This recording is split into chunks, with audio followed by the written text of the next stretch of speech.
Itinayo ng mga kandidato sa pagkasenador ang iba't ibang sulok ng bansa para manuyo ng mga botante at lumahok sa iba't ibang aktibidad. At nakatutok si Cedric Castillo.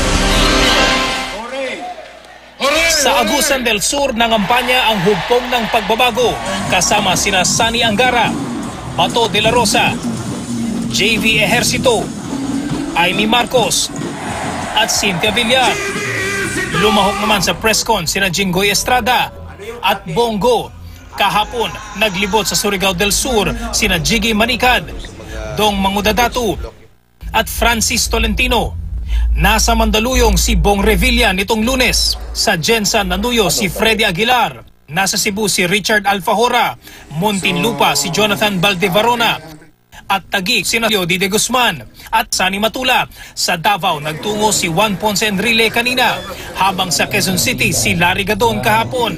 Nag-motorcade sa Cagayan de Oro City si Lito Lapid at sa Laguna nag-ikot si Alan Montaño. Iligan City ang pinuntahan ni Sergio Osmeña at Minglanila, Cebu naman si Dan Roleda.